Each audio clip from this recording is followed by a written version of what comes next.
Hello, नमस्कार. स्वागत आहे तुमचं माझ्या चॅनलमध्ये. आज आषाढी एकादश असल्यामुळे खूप सारा उत्साह होता. पण आज थोडा लेट झाला मला उठायला. आज मी 6 वाजेला उठली. डेली मला 5 ते 5:30 वाजेला उठावं लागतं.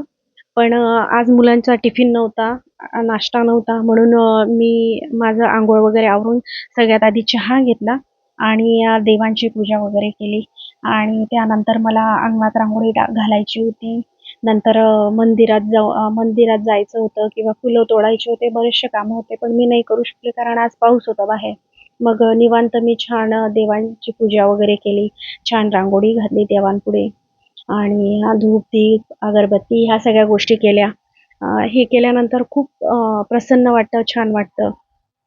आणि हा देवारा जो आहे ना, हा मी किचनमध्ये ठेवलेला होता. मग किचनमध्ये थोडं मला कन्सिस्टेंट वाटत होतं म्हणून मग मी हा देवारा हॉलमध्ये ठेवला आणि देवारा जेव्हापासून हॉलमध्ये आलाय ना, तो खूप प्रसन्न वाटतं.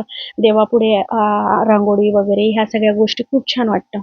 आणि त्यासाठीच मी देवारा हॉलमध्ये ठेवलाय. त्यानंतर मी विठ्ठल रुक्माईची मूर्ती आणली आहे पंढरपूरवरून.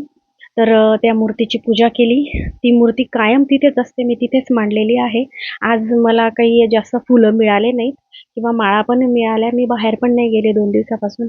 सो मी पूजा केली आणि ताई आली खाली मग. ताई का नाही आम्ही छान गप्पा केल्या आणि गप्पा करत मस्तपैकी चहा घेतला आणि चहा घेतल्यानंतर आम्हाला मंदिरात जायचं होतं.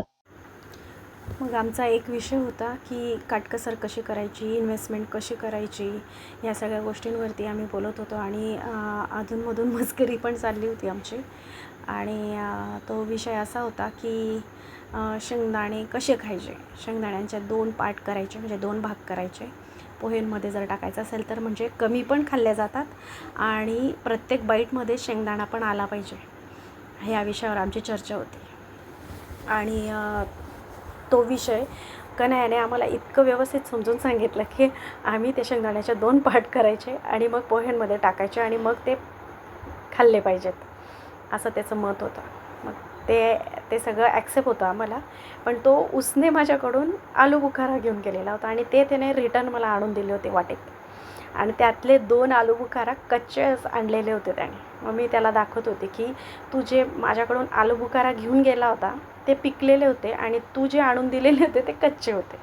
तो म्हटला की ठीक आहे, पिकतील ते, असं म्हणून. मग पाऊस थोडा थांबला. मग ताईने छान रांगोळी काढली अंगणात आणि मी, ताई आणि कन्हैया, शाश्वत आम्ही चौघं पण मंदिरात गेलो. खूप छान वाटत होतं मंदिरात. छान गाण्यांचा आवाज होता आणि आमची शूटिंग पण चालली होती.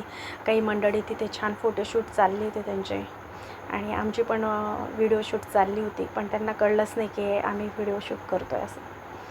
मग ताई, मी आणि कन्हैया, शाश्वतने खूप छान पूजा केली.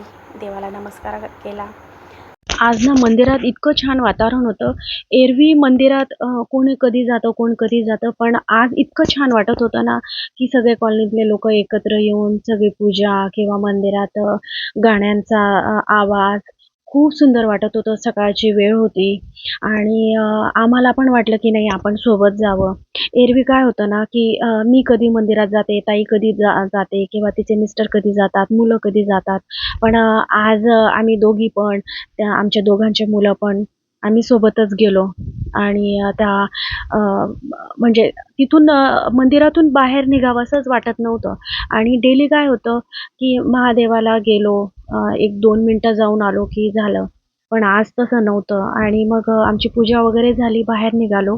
तर एका ताईंनी मला हाक मारली, की "ताई प्रसाद घेऊन जा" म्हणून. आणि एका जणांनी तिथे प्रसाद आणलेला होता. प्रसादामध्ये साबुदाणे होते, राजगिऱ्याचा लाडू होता, केळी होती आणि माझ्या हातातून शाश्वतने प्रसाद घेतला आणि तो प्रसाद हातात घेऊन रस्त्याने खात आणि मग घरी गेला. परत घरचाही प्रसाद खाल्ला. अशा पद्धतीने आज आमचं एकादशी